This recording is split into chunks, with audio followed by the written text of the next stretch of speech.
I'm Eleanor, 42, a woman, and at my own birthday dinner, I discovered my family saw me as nothing more than a wallet with a pulse. It wasn't just the words that broke something inside me, it was the laughter that followed, a cheerful, hearty chorus that confirmed a truth I had refused to see for nearly 2 decades. My life, my work, my sacrifices, it had all been distilled into a single, crude metaphor, and they were all in on the joke. The restaurant was their choice, a noisy, mid-range Italian place with checkered tablecloths and plastic ivy clinging to the walls. It was my 42nd birthday, but like most family gatherings, the details were tailored to my sister Carla's preferences. I didn't mind, or at least, I had long ago convinced myself I didn't. Seeing them happy was supposed to be my happiness. The crescendo of the evening was, as always, the gift exchange. My gift to my nephew, Leo, was the centerpiece. It was a brand new, top-of-the-line gaming console, the one he had been talking about for months. The price tag was an eye-watering $900, a sum I knew my sister and her husband, Mark, couldn't possibly afford. So, as usual, I stepped in as Leo tore into the wrapping paper. His eyes gleamed with acquisition, not gratitude. He didn't look at me once. He was a boy possessed by the object, not the sentiment. He pulled the glossy black machine from its box, holding it up like a trophy. "Wow, it's the real one," he exclaimed. Mark chuckled from across the table. "Well, what do you say to your aunt, Leo? She's the one who keeps this family in the 21st century. Leo, still not looking at me, gave a dismissive laugh. "Yeah, thanks, Aunt Eleanor." Then, turning to his father with a conspiratorial smirk, he added the line that would echo in my mind for months to come. "It's like Aunt Carla says, you're just a wallet with a pulse." The words hung in the air for a split second before the table erupted. Not with gasps of shock, but with booming laughter. Mark clapped his son on the back, roaring. Carla, my own sister, covered her mouth, but her shoulders shook with mirth, her eyes crinkling in amusement. Even my elderly aunt and uncle, who usually feigned deafness when it suited them, were chuckling along. Everyone was laughing. Except me. In that moment, the years of quiet sacrifice and one-sided generosity didn't just flash before my eyes. They solidified into a single, unbearable weight. This wasn't a new development. It was the final, undeniable confirmation of a long-standing dynamic. I thought back to 15 years ago, when Carla and Mark were looking for a house. They had their hearts set on a sprawling 4-bedroom home in a prestigious school district, a place far beyond their means. "It's for Leo, Carla had pleaded with me over the phone, her voice thick with manufactured desperation. "He deserves a nice yard to play in, a safe neighborhood to grow up in. We just can't swing the down payment." I was younger then, more susceptible to the pull of familial duty. I had just landed a major contract with my cybersecurity firm, and the money was sitting in my account. I saw their dream not as a financial burden, but as a chance to provide a foundation for my nephew, the only child in our family. I didn't just give them the down payment, I co-signed the mortgage. I told myself it was an investment in our family's future. Over the years, whenever they were a little short on the monthly payment, which was nearly every other month, my investment continued. Then there was the Hawaii incident about 5 years back. They had booked a lavish vacation, another indulgence I knew they couldn't afford. I assumed they were being frugal, packing lunches and avoiding tourist traps. Halfway through their trip, my phone rang at 2 a.m. It was Carla, her voice a frantic whisper. "Thank God you picked up. Mark's card was just declined. We booked the Sunrise Volcano tour and the luau, and they're asking for payment up front. It's so embarrassing. Carla, those things are expensive. Maybe you should stick to the free stuff, like the beach?" I suggested, my voice groggy with sleep. "But we promised Leo," she'd cried, the practiced sound of a mother's guilt being weaponized. "He's been looking forward to this all year.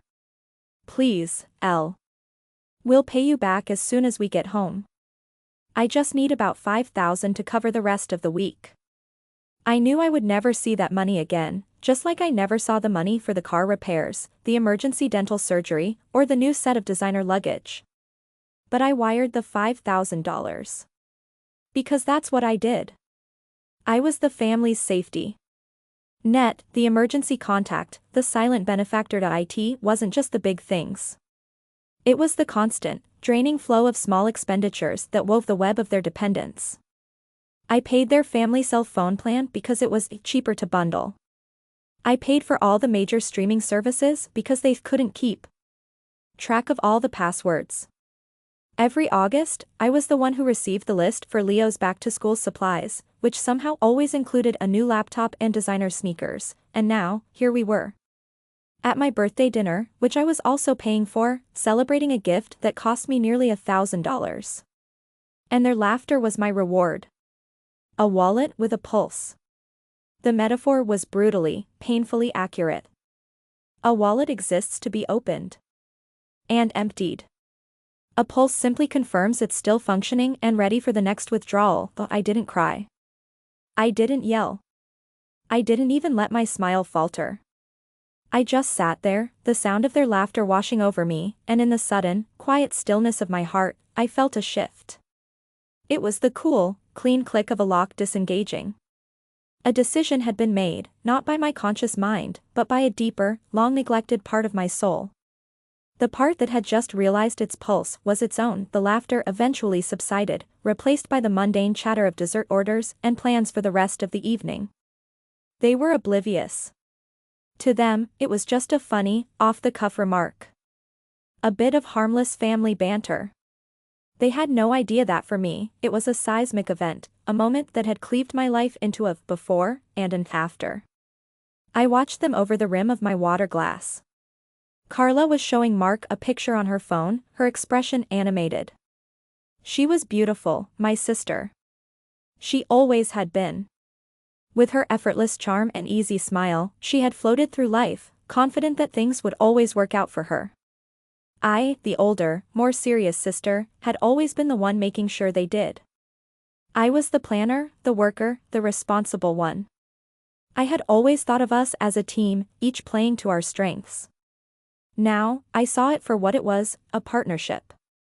Where I provided the resources and she provided the requests, Leo was already lost to the world, hunched over his phone, probably looking up cheat codes for the games he would soon be playing on his new console. There was no joy in his posture, only the intense, self-absorbed focus of a child who had received what he was owed. He hadn't made eye contact with me since the unwrapping. The gift was from the wallet, an entity, not a person. Why would he need to connect with an ATM? Mark caught my eye and gave me a lazy, satisfied smile. He's a good kid, isn't he? He said, gesturing toward his son. Just needs to learn a little tact. He learns what he hears, I replied, my voice even and calm. Carla looked up from her phone, her smile faltering for a second. She sensed a change in my tone, a coolness that wasn't usually there. Oh, Elle, don't be so sensitive. It was a joke. You know we appreciate you. Do you? I asked, a genuine question, her face clouded over with a familiar look of martyrdom. It was the expression she used whenever she was about to turn her own behavior into my fault. Of course, we do. Don't be dramatic, Eleanor. It's your birthday. Let's not spoil it. She reached across the table to pat my hand, a gesture meant to be placating, but it felt like an owner stroking a pet. The disconnect was staggering. They were living in a world built on my labor, decorated with my money, and secured by my name, yet they felt entitled to mock the very source of their comfort. The phrase wasn't a slip of the tongue, it was a peek behind the curtain. It was what they said about me when I wasn't around. It was how they truly saw me. A profound and chilling silence descended upon my inner world. The noisy restaurant faded into a dull hum. The anger I should have felt was absent. The hurt was there, but it was distant, as if happening to someone else. In their place was a clarity so sharp and bright it was almost blinding. I saw the pattern, the endless cycle of manufactured need and my compulsive need to fill it. I saw that my love for them had been transmuted into a form of currency, and the exchange rate was my self-respect. The waiter arrived to take dessert orders. They all wanted the tiramisu and the lava cakes, the most expensive items on the menu. Of course, nothing for me, thank you, I said, folding my napkin and placing it on the table. Actually, I'm feeling a bit tired. I think I'm going to call it a night. Carla's face fell. Already? But we haven't even had cake. You go ahead. Enjoy, I said, forcing a smile that felt like it was carved from ice. It's been a long day. Well, all right, Mark said, already flagging down the waiter to put in their order. Don't let us keep you. Thanks again for dinner, Elle. And for the gift. You're the best. Yes, I said, my voice barely a whisper. I am. I stood up, and for a moment, I felt dizzy, as if the ground beneath me had shifted. I was looking at my family, the people who were supposed to be my closest allies, and I felt nothing but a vast, empty distance. They were strangers, and I had been living in their house, paying their bills, for years. The laughter still echoed in my ears, not as an insult, but as a key, unlocking a door I never knew was closed. It was the door to my own life. As I walked away from the table, their calls of "get home safe," and "we'll call you tomorrow," faded behind me. They had already moved on. I was out of sight, and therefore, out of mind. The wallet had been closed for the evening. I didn't go straight to my car. I walked into the ladies' restroom, the sterile scent of chemical air freshener a sharp contrast to the rich smells of garlic and tomato sauce in the dining room. I stood in front of the mirror and looked at my own reflection. My face was pale, my eyes wide with a strange, calm intensity. There were no tears. The woman staring back at me was not a victim. She was a cybersecurity consultant who had just identified a massive, long-term breach in her personal network. And now, she was going to patch it. Permanently. I leaned against the cool tile wall, pulled out my phone, and began to work. My hands were steady, my fingers flying across the screen with the practiced efficiency of my profession. This was my territory. For years, I had used my skills to protect multinational corporations from digital threats. Now, I was applying that same skill set to protect myself first, the primary financial artery. I opened my banking app. The joint family emergency account I shared with Carla was the first to go. It was the account I deposited a set amount into every month, the slush fund she used for everything from groceries to vet bills to impulse buys. It was, of course, funded 100% by me. I initiated a transfer, moving the entire remaining balance, a little over $7,000, into my private, untouchable personal account. The transaction was instant. Then, I navigated to the account settings. Close account. A confirmation window popped up. Are you sure? This action is irreversible. I pressed to confirm without a moment's hesitation. The account vanished from my screen. Artery clamped. Next, the credit lines. I logged into my main credit card portal. Under Account Management, I found the Authorized Users tab. Two names were listed there, Carla and Mark. They each had a card with their name on it, linked directly to my account, with a generous credit limit that I alone was responsible for paying off each month. With 2 taps, they were gone. Carla, last name, has been removed as an authorized user. Mark, last name, has been removed as an authorized user. I could almost hear the digital snip of the scissors. I imagined the card in Carla's purse, the one in Mark's wallet, suddenly becoming useless pieces of plastic. I set an alert to notify me of any declined transactions. I expected it would be buzzing by morning, then, the web of everyday life. The digital infrastructure of their comfort. I went down the list, methodically, dispassionately. The family streaming bundle, password changed, all logged-in devices remotely signed out. Their television would go from a vibrant menu of choices to a stark, simple login screen. The family cell phone plan, I was the primary account holder. I logged in and initiated a transfer of liability for their 2 numbers. They would soon receive a notification that they needed to set up their own billing or the lines would be disconnected. Their access to my unlimited data was gone. Car insurance, home security system, the premium grocery delivery service as password after password was changed, their access revoked, each action was a quiet, digital snip, severing a tie that should never have been formed. I wasn't fueled by rage or a thirst for revenge. This wasn't a punishment. It was a correction. A system reset.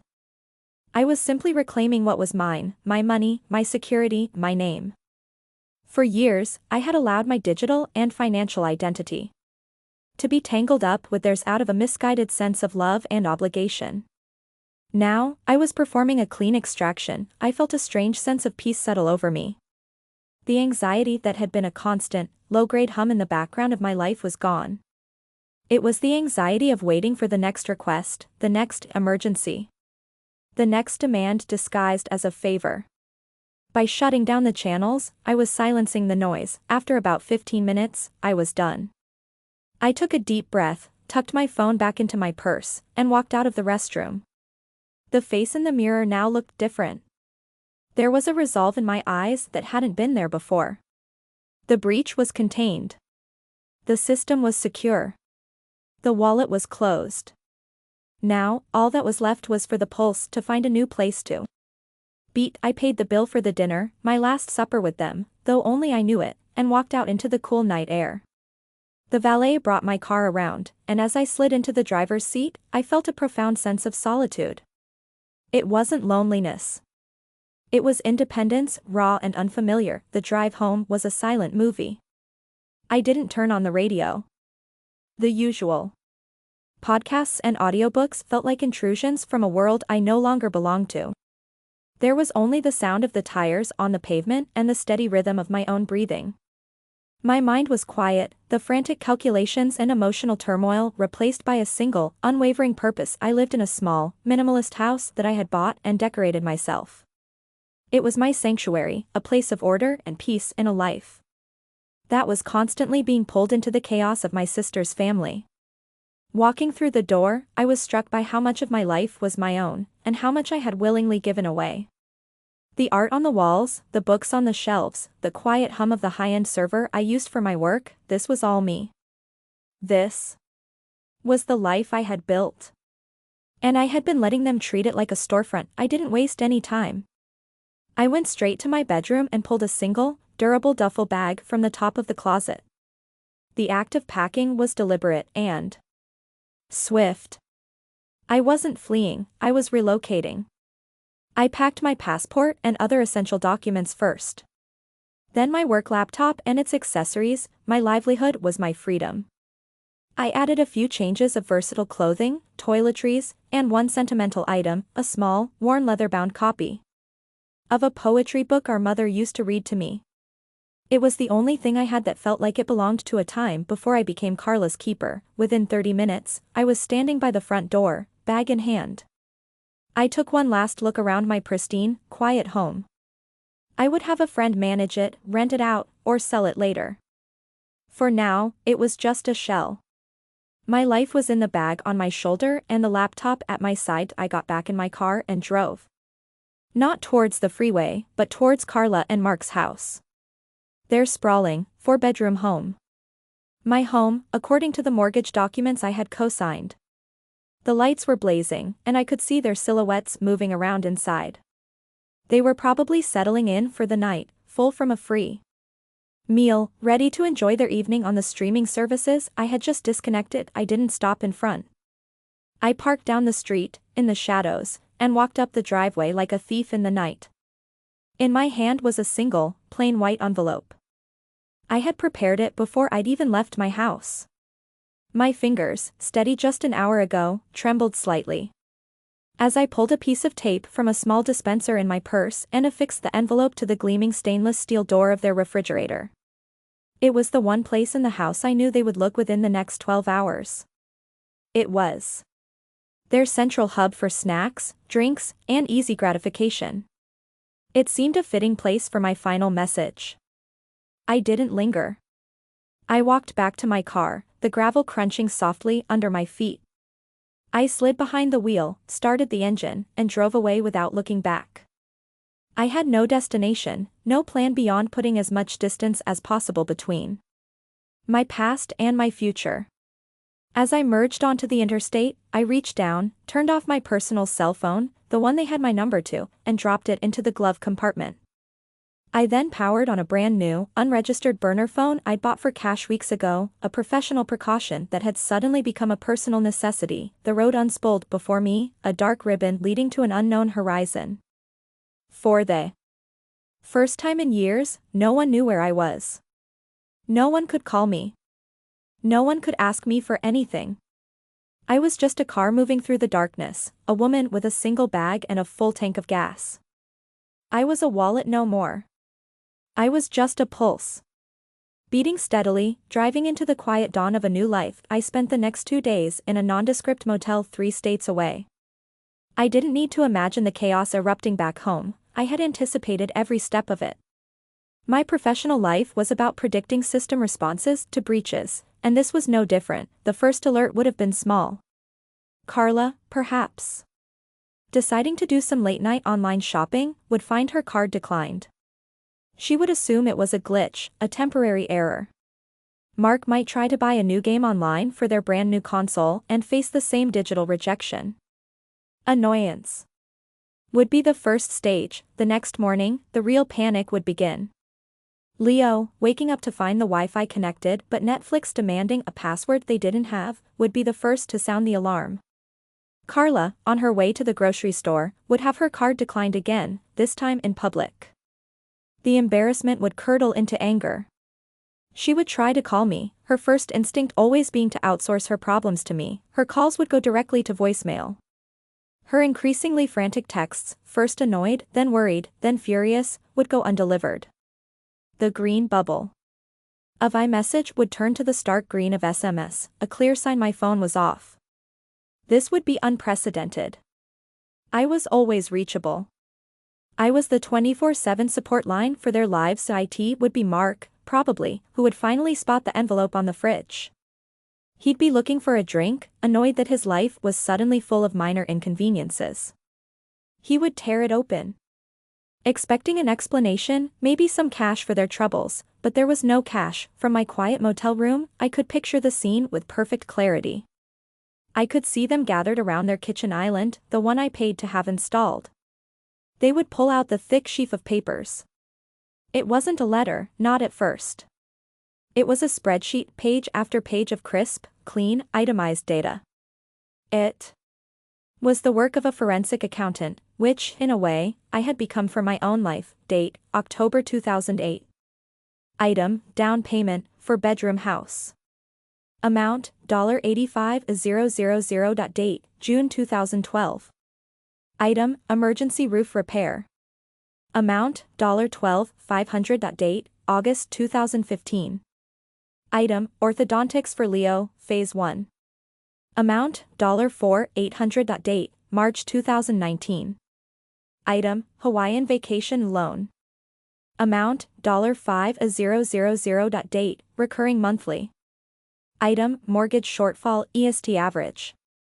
Amount, $750. Date, recurring monthly. Item, cell phone, internet and streaming bundle. Amount, $320. The list went on for 12 pages. Car down payments. European vacation spending money. Designer clothes for Carla. Summer camps for Leo. Every loan that was never repaid, every emergency that was simply poor planning, every casual, "Can you spot me?" that was forgotten a moment later. I had spent weeks compiling it, digging through old bank statements and credit card bills. It was a cold, hard ledger of their dependence and my enablement. At the very end, on the last page, was the final tally, printed in bold: total financial support provided, $487 to 14.38. Up beneath that staggering number was a single, typed sentence. "This is what my pulse has been worth to you." I could imagine the silence in that kitchen. The shock. The disbelief turning to outrage. They would see it not as a record of my generosity, but as an accusation. They would feel cornered, exposed, and then, they would notice the last item in the envelope. Not a piece of paper, but a small, cold, metal object. A single, anonymous key taped to a small card that simply read, First National Bank, Downtown Branch. Box 713. Their confusion would momentarily give way to a new, desperate hope. This must be the real point of the exercise. A dramatic, theatrical gesture leading to the real prize. The key must open a safe deposit box filled with emergency cash, my way of saying, I'm angry, but here's a cushion to keep you going. They would cling to that hope, because the alternative, that the support was truly, irrevocably gone, was too terrifying to contemplate. They would have no choice but to see where the key led took them 2 days to get their act together. And go to the bank. I knew this because a distant cousin, who I had asked to keep a subtle ear out, sent me a simple text, bank trip today. I pictured them walking into the grand, marble-floored lobby of the First National Bank. They would feel out of place. This was my world, a world of quiet transactions and serious wealth, not theirs. They would present the key to a teller, their faces a mixture of anxiety and entitlement. A bank officer would lead them down to the vault, the great steel door swinging open with a heavy, satisfying thud. The solemnity of the place would feed their anticipation. They would be led to a wall of gleaming metal doors, and the officer would use his key in conjunction with theirs to open box 713. He would slide out the long, metal container and place it on a table in a private viewing room, then leave them alone. The moment of truth. Carla's hands would be trembling as she lifted the lid, and then, the final, crushing disappointment. There was no cash. No stacks of $100 bills. No jewelry. No gold bars. The box was almost empty, containing nothing but a thick manila folder and a single, handwritten letter on top. Mark would grab the folder first, tearing it open with impatient fingers. His face would go pale as he scanned the first page. It wasn't a bank statement. It was a quitclaim deed. A legally binding document, signed by me and notarized a week prior, relinquishing my entire stake in their house and transferring the full weight of the co-signed mortgage onto them. I was no longer their financial shield. The loan was now entirely their problem. Beneath that was another set of documents from my lawyer, formally dissolving any and all financial partnerships or obligations between us. It was a legal firewall, clean and absolute. Finally, her hope draining away, Carla would pick up the letter. It was written on my personal stationery, in my own hand. Carla, it began. If you are reading this, it means you have seen the numbers. You know the cost. I don't think you ever did before. For years, I gave what I had because I loved you, because you were my sister and Leo was my nephew, and I wanted you to be happy and secure. I see now that my help did not bring you security. It brought you dependence. And it turned your love for me into something I no longer recognized. At my birthday dinner, when Leo said I was just a wallet with a pulse, and you all laughed, you gave me a gift more valuable than any I have ever given you. You gave me the truth.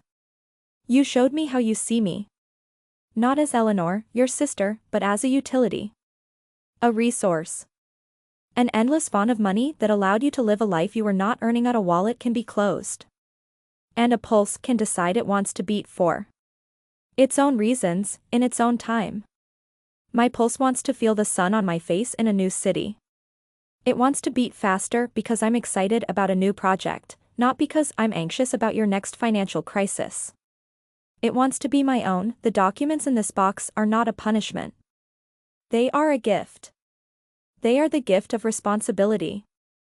The house, the bills, the life you have built, it is all yours now. Truly yours. I hope you can find a way to manage it.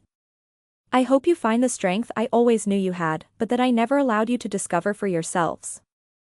I love you, but I can no longer afford the cost of our relationship. I need to go and find out who Eleanor is when she isn't an aunt, a sister, or a safety net.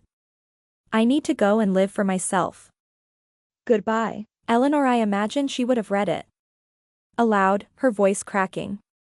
There would be no more anger. Just the cold, terrifying realization of their new reality. The safety net was gone. The wallet was closed and locked away. The pulse was gone, faded into the distance. They were, for the first time in their adult lives, completely and utterly on their own. 6 months have passed. I am writing this from the balcony of a small, sun-drenched apartment overlooking the Pacific Ocean. The air smells of salt and blooming bougainvillea. It is a world away from the noise, the demands, and the gray, landlocked life I left behind. My new life is blissfully simple. I took on a remote consulting contract with a tech startup based on the West Coast. The work is challenging, but the hours are my own. I start my mornings with a walk on the beach, watching the surfers ride the early waves. I spend my afternoons in cafes, my fingers flying across my keyboard, building firewalls and securing networks, but now the work feels different. It feels like it's for me. The money I earn is my own, to save, to spend, to invest in my own future, not to patch the ever-leaking hull of someone else's ship. I have not spoken to Carla or Mark. My old phone remains in a box, powered down. My new number is known only to a handful of trusted friends and my lawyer. I needed a clean break, a true vanishing act, to resist the pull of old habits and guilt-laden. I did hear news, though, through that same distant cousin. It came in a short, factual email. Carla and Mark couldn't handle the mortgage on their own. They tried for a few months, but without my supplemental income, the weight of the house was too much. They had to sell it. They downsized significantly, moving into a small rental apartment in a less desirable part of town. Mark had to get a second job, working weekends. Carla, for the first time in 20 years, was looking for work. Leo had to switch schools. Their world, the comfortable, cushioned world I had built for them, had collapsed. When I read the email, I felt a pang. It wasn't guilt, not anymore. It was a faint, ghostly echo of the responsibility I used to feel, the phantom limb of a life I had amputated. I felt a moment of sadness for the hardship they were facing, but it was overshadowed by a profound and unshakable sense of peace. Their new life was a consequence of their own choices, just as my new life was a consequence of mine. I have learned to listen to my own pulse. I've learned that it quickens when I discover a new hiking trail, when I solve a complex coding problem, or when I share a laugh with a new friend who asks me about my day, not about my bank balance. My worth is not calculated on a spreadsheet. It's measured in moments of quiet contentment, in the freedom of the open road, in the simple, profound joy of being the sole author of my own life. I had to lose a family to find myself. The price was steep, but the return on investment has been infinite. The wallet is gone for good. But the pulse? It's stronger than ever. So, I have to ask the audience of this YouTube channel, have you ever been in a situation where you felt more valued for what you could provide than for who you are? How did you handle it? Let me know your story in the comments below.